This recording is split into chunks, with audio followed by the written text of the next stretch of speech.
future is Mecha.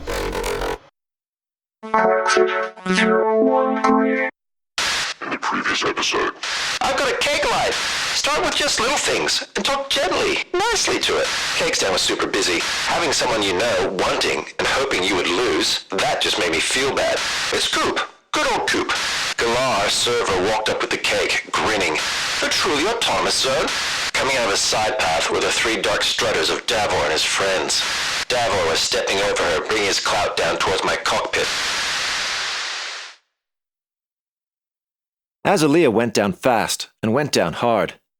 Davor was stepping over her, bringing his clout down towards my cockpit.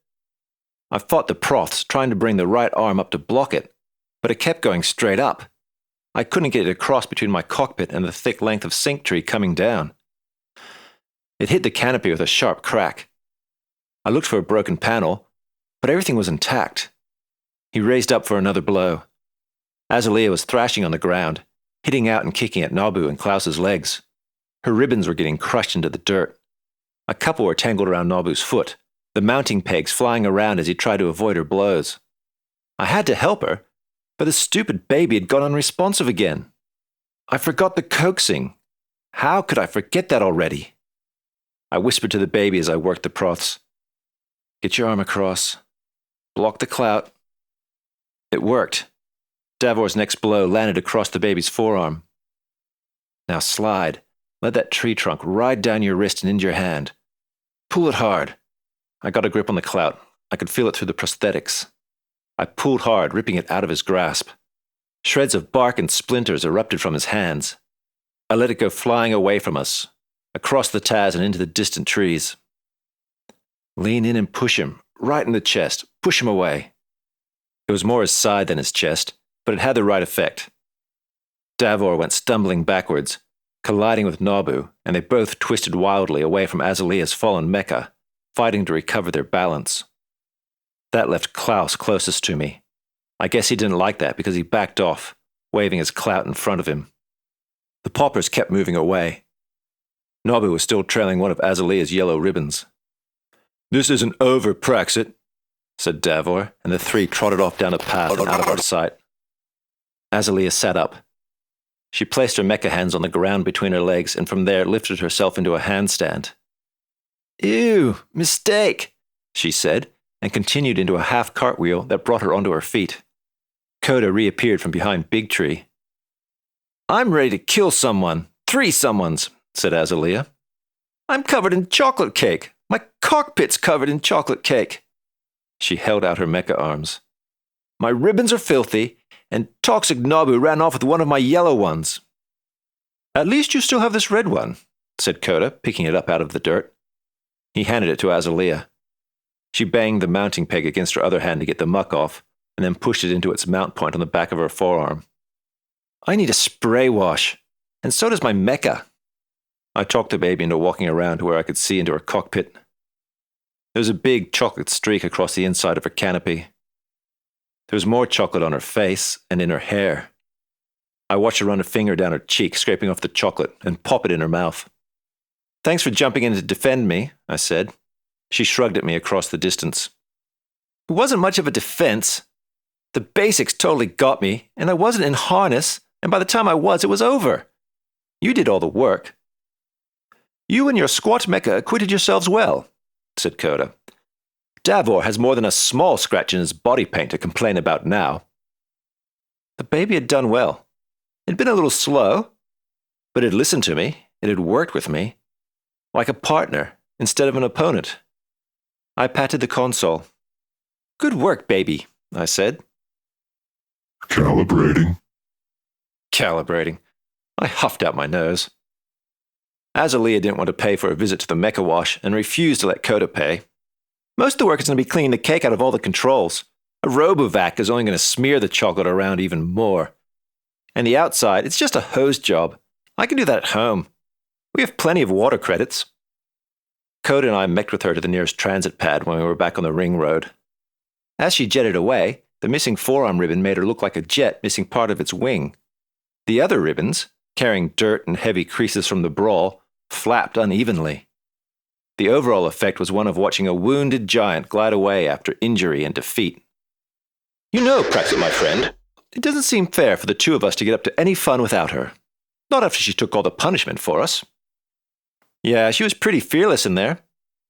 Absolutely. It is her way. If only we could all be like that. He knew I had seen him take cover at the side of Big Tree. He didn't need to say anything. He's never been a fighter. Azalea has been defending both of us since day 2 of the creche. Day 1 she'd spent chasing each of us. When she finally cornered Coda and I, she hit us and we both cried. Then she cried. I guess that's how you make friends when you're too little to know better. You can take off. I'm going to trudge home, see if I can tweak the baby's walk, make it tighter. Mech safe. Keep a wary eye out for those poppers. He walked on the transit pad and jetted away, turning as he lifted off to head towards the city. The back of his white mecha glistened, reflecting the gold of the late afternoon sun. He was shunted up to the high-speed transit lane and shot away, dwindling into a bright dot. The walk home was slow, but uneventful. The earthquake sensation in the walk reduced to a tremor as I whispered and whispered, step by step, limb by limb, joint by joint instructions. How could I get finer than that? I couldn't talk any faster. I told her to keep going as it was and shut up. As long as I kept moving the profs in exactly the same rhythm and range, it remained stable. I had been lucky in the brawl. Davor had been intent on caving in my cockpit or popping an elbow or wrist joint. He'd kept hammering on the same spot. That would never work in a global tier match. If either Nobu or Klaus had joined in, they would have got me just as quickly as they took out Azalea. Her poor cockpit. It was a real pity that cake had been wrecked. It had been such a good-looking cake. Even better than the one Dad brought home. Except for the writing on the top. That greenish-brown lettering. Hilarious. I can't believe he did that. That he could just walk in and make it happen. And he took care of Cooper's bill, too. Oh, Moon. Cooper and the Invigilator. I really hope they didn't talk about me. I really had to do something and I wasn't going to like it. Treat it like a sim match, I told myself. Study the Vreems, learn from them, stay cool, move on. For the first time, placing the baby in position on the mecha pad did not endanger the house or the sync trees. I whispered it almost exactly into a perfect center stand, then wasted another few minutes coaxing it a bit left, a bit right, a bit forward, a bit back, but we were just square dancing around the spot, so I gave up. Shut down, baby, I said. Shutting down. It brought up its hand and I stepped onto the plate on the console and out onto its palm. Good night, Pilot Praxit. A tingle ran up my spine. It knew my name. Why was that making me grin? Good night, baby. It lowered me to the ground and I hopped onto the grass, right next to the bear patch from the drone crash. Instead of going straight inside, I stayed and watched the baby straighten up. The cockpit clamped shut, and the canopy covers unfold and snap seamlessly into place. It was completely still for a moment. Then everything shifted a tiny amount. I guess that was all the limb actuators and joint controls powering down. It was like watching it completely relax. I would have been pretty relaxed too, if I hadn't been freaking out about Cooper and the Invigilator. Monday morning came too fast. One moment I was completely bored, sitting on the back deck with my tablet, the repeater feeding me question after question about early media, as Dad hacked away at the garden. The next moment I was in bed, listening to him get ready for work when it was barely light outside. I had found a full set of media stream questions on the net. I stuck them in my repeater and let it quiz me with the endless patience only a program can have. It was a clever program. It used a strategy called spaced repetition. If you got a question right, it wouldn't ask you again until enough time had passed that your brain might just be starting to forget it. Then, at the right moment, it asked it again, helping your brain keep the information locked in. You meant to use it over days and weeks, but I didn't have the time. I didn't move until I heard the crunching of Dad's bike rolling over the bits of drone in the street. I still didn't get up. I pulled my tablet from under my pillow. The icon for Bucketo Kittens was so tempting when I had so much time before I had to leave. A picture of the corridor with the invigilator's office door at the end of it springing into my head helped me open the repeater for the millionth time. I ran through the questions for everything that might appear in the first section test. Dad had not unexpectedly returned home by that time, so I went downstairs looking for his tablet. You'd think I was trying to sneak up on him, I went so quietly. The house was empty. I wasn't fooling anyone but myself and the Robovacs that I wasn't up to no good. The tablet was on the couch in the living area. I opened the banking app and took a photo right off the screen using my mini-tab. It was the safest option. Dad would never know. My hands were shaking so bad, the camera couldn't de-blur it. It took 3 shots and holding my breath to get a picture where you could read all the numbers. I hoped it was enough to keep Anu quiet. I had nothing that he asked for. Those numbers were all I had to offer. Since I was up, I decided to head to the learning place early, while the commuter lanes were mostly kiddie-free. It was funny going out to the baby. The sensation. I was almost looking forward to getting in. It was still ugly and dumb-looking, and that color. But I was mastering the challenge. And we won a brawl together. Well, it was more of a skirmish, but we didn't just fall face down in the dirt and thrash around ineffectively. I knocked. Not twice, but bump diddy bump bump, bump bump. It still worked. Good morning, Pilot Praxit. Good morning, baby. How do you sleep? Calibrating. That's what sleep's for. The baby really had been calibrating. I had to constantly coax it into tracking how I moved the prof Saturday. This morning, it just needed little corrections. I didn't have to talk continuously, except at the corners. Turning from the yard onto the street and from the street onto the ring road both required guidance, but it was okay. I was even able to achieve some speed. It was still bumpy, and I was glad there were no kids around to see it, but it was the fastest I'd traveled since last Tuesday, when I rode a scooter. When we got to the edge of the learning place grounds, I talked us into the trees. We moved between them now, instead of colliding and bouncing and hoping we'd go the right way. There were a couple of mechas in the stand, but no one was around. I didn't want anyone to see me coming out of the trees. I told the baby to stand by, and I stuck out to the stand before the first wave of arrivals could spot me. It was hard to believe. Not only was I at the learning place early, but I was sitting on the front steps, all alone, letting the repeater feed me question after question. Getting into trouble really changes you. After each round, I would reward myself with a level of bucket of kittens. That's what I was doing when Anu approached and stood over me. He was straight to the point. Good morning, Praxit. What do you have for me? Out here, I said, squinting up at him. His face was pointed down at me, but his eyes were moving everywhere behind his red RE glasses except at me. Yes, here is fine, but others will be landing shortly. He sat down next to me. I am waiting. Who does your father work for? Who sold him the Mecha? I took out my mini-tab. He won't tell me who he works for. Some guy called Lemur sold it to him, but he's disappeared, and all I have is this pic of the bank transaction. He took the mini-tab from my hand and stared intently at the image on it before handing it back to me. Do you want me to send it to you?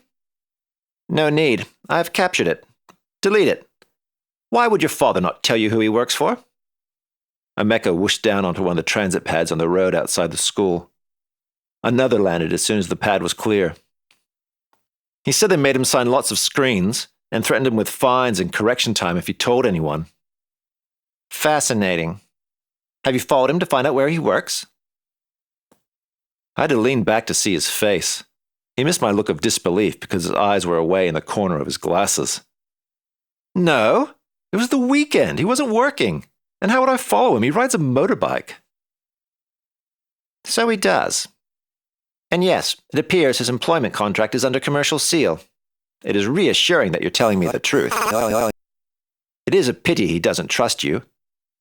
He trusts me. He shouldn't trust me, but I knew he did. Why else would he leave his tablet lying around unlocked? I got a message from Azalea. She was amazed that I was at the learning place so early. Going by her emojis, I was crazy, her mind was exploding, and hugs and kisses. Anu sat there motionless. He was staring out into the stand, and from the side I could see his eyes shifting. And that guy needed to clean his ears. When your father leaves for work, does he head east? East? East, the direction of the sun in the morning. I guess?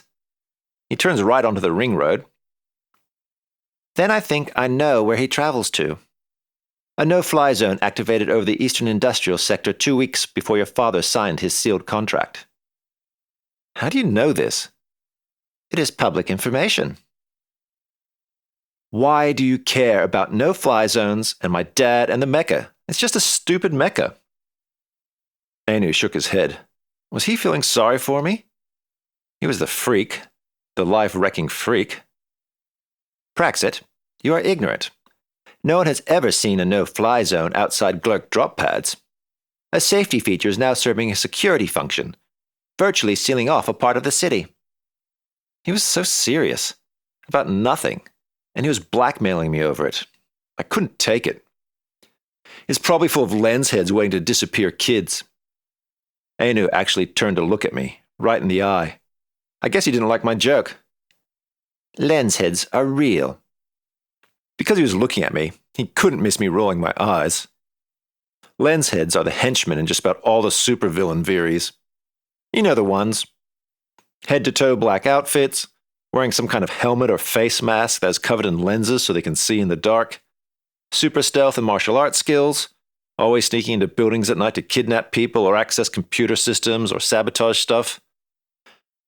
But somehow they're never as strong or as brave as the hero, and he or she fights off a horde of them to win the day every single time. Anytime anything goes wrong, there's a certain kind of person, starts with Cray, ends with Z, who immediately blames the lens heads. And the lens heads are always working for Glurk, old Earth bankers, or some dead-belt lunatic genius. It all depends on what's gone wrong. You need to spend less time in The Sims and more time paying attention to the real world. I almost laughed. That was rich coming from a guy who never took off Ari glasses. I just looked away. He returned to his eye shifting and his systems. 3 hardvac Rangers landed, one after the other, each a bright red striped with white. They all had a white circle on the chest plate, and in that circle was a red fist holding a Mecross stick with 548 underneath it. CO2, I said, and Anu looked around, followed my gaze. The Mecross team made it to the city quarterfinals. The coach promised them team paint jobs and place colors if they did. I bet they all changed their hair, too. Mecross is inconsequential. Ignore them. I searched on the account number you found. It's linked to an exo-glurk org called Collective 23. What is an exo-glurk org? He grunted. An organization operating outside of the Glurk recovery and technical support zones. They're probably in the rehab zone. Financial transactions are a bit tricky with them. I can't find anything about this Collective 23, so your information wasn't helpful. But it has added a new facet to the mystery. A mecha with a 0 identifier, purchased by a man who works for a secret company in a no-fly zone from a person who has disappeared, paying the money into an exo-glurk org's account. It is very interesting. Do you agree? It's confusing, I said. Could your father be working for this Collective 23? That would close some loops. You must find out. I can't do that. You can. You know what will happen if you don't. He pushed his glasses slowly back up the bridge of his nose like a bad guy in a veery pulling out a knife. He could threaten me all he wanted, because Cooper was doing his job for him. It's already happening. The stream advisor sent my results to the Invigilator. Your stupid 94 looked bad. Really smart move, genius. I'm just waiting for the drones to collect me. They will hear how you offered it, how you did it all. Anu gave that lopsided, clever smile of his. The Invigilator is not going to send for you. She's very busy. Too busy to remember marking Cooper's matter as complete and for no further action. I will talk to you later about tracking your father. He stood up. By the way, there has never been an ultra-heavy drone crash, he said, and hurried away towards the main doors. That was a weird thing to say. I hadn't even mentioned Friday night's drone crash to him. I turned back from watching him scurry away to see why he was moving so fast. Tien, Ainsley, and Risto were coming up the stairs, and they were wearing white shirts that matched their mechas, down to the white circle on the chest with a red fist above a red 548. The tops of their hair was white, the sides and the back was bright red. They really went all the way for Metcross. They sniffed at me as they went past, and Chien and Risto both managed to clip me with their legs as they went by. Sorry, Big Nose. Weave your widow Mecha at home, Dimwad? They all laughed. I stayed quiet, and they kept going. Anu was right. They were inconsequential. Toxic Anu. Did he really have access to the Invigilator's messages? Was that any harder than hacking the testing system? He didn't seem concerned about me confessing and telling his part. So either he was a champion bluffer, or he really had access. That's a problem with freaks like Anu. You can't even begin to guess what they're thinking. I tried going back to my repeater, but I could no longer concentrate. All that stuff about no-fly zones, lens heads, and tracking my dad. It was crazy. I sat and watched the mechas land, and collected fist bumps from the arriving learners who knew who I was and saw my tower battle win. That made me feel better. I didn't hear another single dim lord. At last, Coda and Azalea arrived. Her mecha looked spotless. It took all of Sunday, and when I standed it just then, I found more flakes of chocolate on the floor of the cockpit. I don't know where they came from. I scrubbed everything. I'm going to be finding chocolate for months. Did you eat it? I said. That's disgusting, she said, and leaned down and punched me in the shoulder. But yeah, a few pieces. I don't see any sign of Davor and his friends, said Coda, looking out over the mechas. I wonder if they'll be in today. They won't give us trouble here, said Azalea. Not after I start telling people that Praxit's chubby little mecha took them out. Everyone will think it's hilarious. The stream bell rang and we split up. I wished I could tell them about Anu. The morning stream was media. I was back at the table with Jumana, Van, and Oswin, and they'd all watched my Tower Battle elimination series. Every match. Neef, your drone strikes were legit madness, said Oswin. Hanging off the back of the module was a supreme fake-out, said Jumana. Really thought you had it when the range had knocked you across the field, said Van. You made that live mech really move. That last pop? A perfect ending, said Jumana. You really use a Series 15 rig? My grandma has a 19, and I thought that was bad, said Oswin, taking out his food supplies for the morning. Another giant banana protein drink, a nut block, and what looked like a household-sized tub of yogurt. I sim in a 23, but I'm thinking about trying a 15 like yours. We're talking so much, Leopard came over to settle us down. Get out your veer set, Praxit, and get started, he said. I hadn't opened my bag, and all the chatter no one else had noticed. I want to test out, I said. Oh man, you just got here, said Oswin, unscrewing the top of his banana drink. Not until break, Oswin, said Leopard. I want to test out too, said Jumana. She flicked her blue ponytail back and gave me a look that I knew was a challenge. Oswin groaned. Okay, you two, said Leopard. Van stopped his ever-spinning pencil. I might as well, he said. Oswin banged his head against the table. The three of you, then, said Leopard. Over to the testing sets. You're all leaving me. We'll see you at the next table, Oz, said Jumana. You can do it. Oswin looked pretty sad as he took a big long drink of banana protein and waved a droopy goodbye to us. The test was easy compared to the common stream final. All that time on the repeater might have helped. The program works better over weeks than it does over just a weekend, but the test was only 50 multiple choice and true or false questions. I flew through it. When I flipped the test setup, Van was already spinning his pencil, waiting for Leopard. When Jumana was done, he came over with his screen and tapped through it. Very good, Jumana. 100. Nice one, I said. Praxit, 92. Van, 96. 92? I missed 4? I'd have to pull up the results and see where I went wrong. At least that 94 wasn't alone anymore. But the first test in a stream is nothing like the final test. You expect high scores.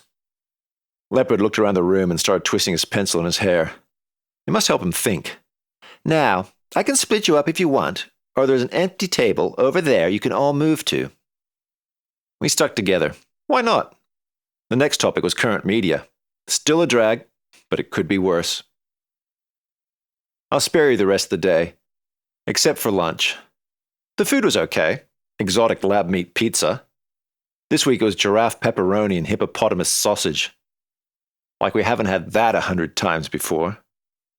All the protein was printed from digitized gene profiles. One day, Glurk keeps promising, those digital gene profiles will be used to resurrect the complete animals, rather than just for printing perfect pink slabs of their meat. It'll be cool if they ever manage to resurrect them. First, they have to restore their habitat. Rebuilding an entire ecosystem when 95% of all species have been wiped out sounds like an impossible task. The hard part is all the bugs I hear. There used to be just so many different kinds. All that's left now, at least around here, are the ones that live in the soil. Millipedes, centipedes, those little gray ones that roll into balls, and worms. But worms aren't bugs. They feed us lab meat pizzas every other week. It gets a bit boring eating whatever lab meat didn't sell well last basic production cycle. Coda didn't eat that stuff. He had some kind of 4-course macrobiotic buffet packed into his white lunch capsule. It was all brown and beige and hydroponic and very healthy looking. I think he even had seaweed from the actual ocean. We ate our lunch under the long-distance glares of Davor, Nobu, and Klaus, and the swinging glances of the rest of the kids. The learners would look at our table, then they would look at Davor's table, back and forth, whispering and giggling. Azalea had done a good job at spreading the word. The paupers were doing their best to throw a shadow in the sunny eating space and to cast their darkness our way, but the growing noise and the looks were wrecking the effect.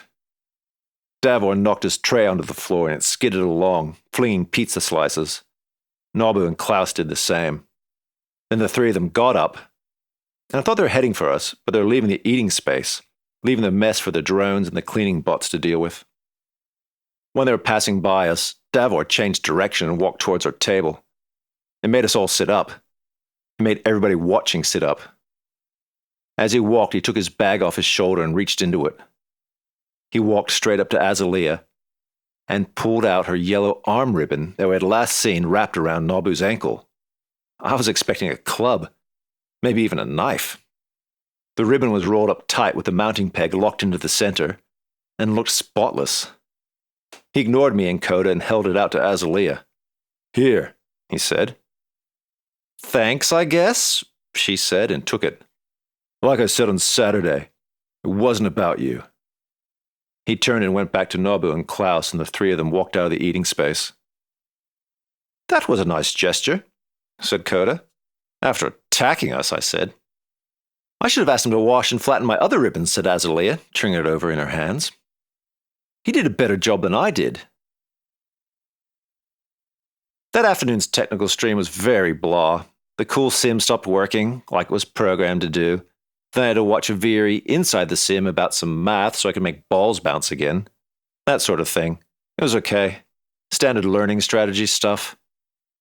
I kept at it past the end bell. I stopped only to message my friends. Really? I hung out in a learning sim, learning like a learner, because I wanted the stand in the commuter lanes to empty of kids and kids in mechas. It was like everything that was happening to me was making education the best option. That didn't seem right. Neither did enjoying it. The walk home went okay. Even better than the walking this morning. Dad messaged me while I was meching, whispering to the baby, trying to get our steps to be less stompy. He was going to group and would pick me up if I wanted to come. I was like, "Nah, I've got a match booked." I didn't really, but I hadn't been in the rig since Friday, and I was never, ever going to group. At home, I decided to jump into Glurk's tunnel construction sim, which was known to all the simmers as Metal Snake 1976, or just Snake. You drove multi-segmented tunnel boring machines through a zero-gravity lump of rock, modded to be about as dense as basic cheese, trying to find and ram each other while dropping blast charges.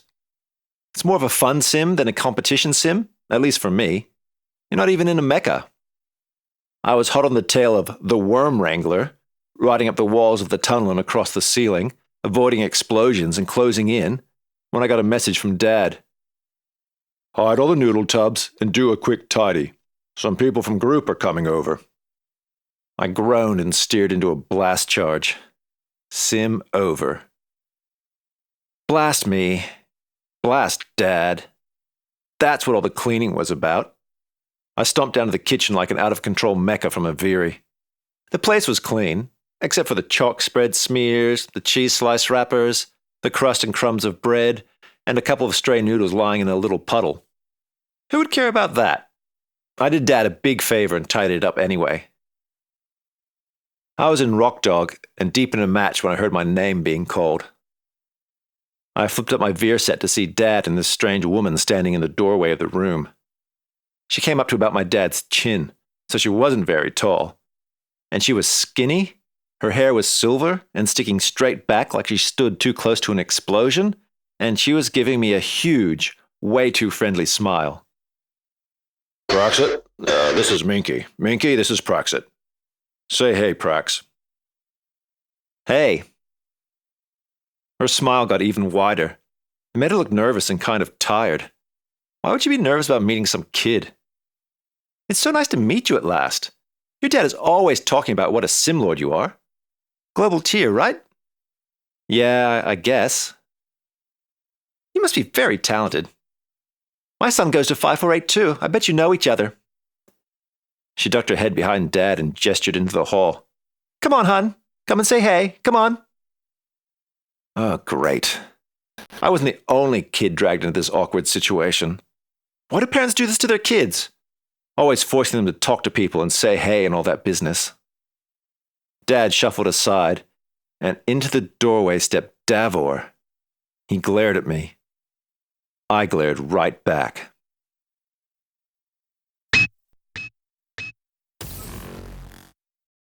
Want more Futures Mecha? And want it sooner? Visit patreon.com/futuresmecha.